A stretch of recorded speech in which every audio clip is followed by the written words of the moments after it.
अस्सलामु अलैकुम वरहमतुल्लाहि वबरकातुहू। मेरी सोशल मीडिया फैमिली, मैं ठीक हूँ अल्हम्दुलिल्लाह, आप भी ठीक होंगे इंशाल्लाह।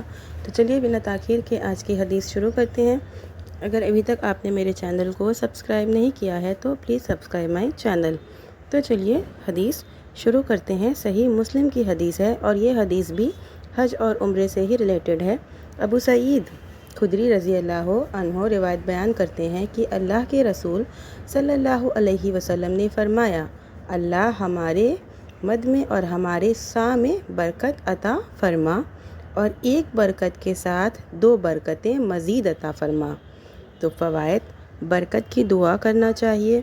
बरकत अल्लाह की जानिब से है, दुआ करना चाहिए। नबी करीम सल्लल्लाहु अलैहि वसल्लम बशर थे। नाप तौल के लिए पैमाना रखना चाहिए। मदीना का मद और सा बाइसे बरकत है। मदीना की फ़जीलत का बयान हुआ। मदीना की में सुकूनत अख्तियार करना काबिल शर्फ है।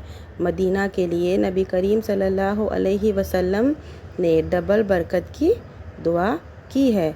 दुनिया तलब करना मज़मूम नहीं है।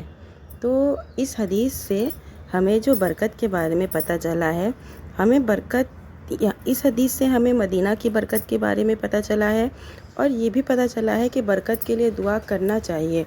तो इस हदीस ही से मैं आपको ये भी बोलना चाहूँगी कि अपने रिस्क की बरकत के लिए भी, अपनी सेहत की बरकत के लिए, यानी कि आप हर चीज़ के लिए अगर वसीला दुआ को बना लें तो आपकी ज़िंदगी आसान हो जाएगी। और तो रिस्क में हलाल तरीके से रिस्क कमाने में और रिस्क की बरकत में जो आपको सुकून मिलेगा, वैसा सुकून आपको कहीं नहीं है। तो एक तो हलाल और हलाल में बरकत, इसकी आपको दुआ करनी चाहिए। दुआ से हम हर चीज़ जीत सकते हैं, आसान कर सकते हैं। दुआ जो है वो तकदीर बदलने का ज़र्फ़ रखती है। दुआ में इतनी ताकत होती है। बस ये है कि आपको दुआ करने का सही तरीका पता होना चाहिए और दुआ आपके खुलूस से दिल से की जानी चाहिए। अपने लिए भी दुआ करा कीजिए और अपने अहलो अयाल, अपनी फैमिली, अपने रिश्तेदारों के लिए भी दुआ करना चाहिए। तो आज की हदीस कैसी लगी आपको, मुझे कमेंट में ज़रूर बताइएगा। अपनी दुआओं में हमेशा मुझे भी याद रखिएगा।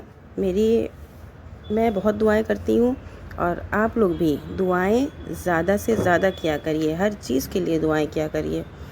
तो चलिए मिलते हैं नेक्स्ट वीडियो में। अगर आपका कोई सवाल है तो आप मुझे कमेंट में पूछ सकते हैं। आप कहाँ से मेरी वीडियो देख रहे हैं मुझे कमेंट में ज़रूर बताइएगा। वालेकुम अस्सलाम वरहमतुल्लाहि वबरकातुहू।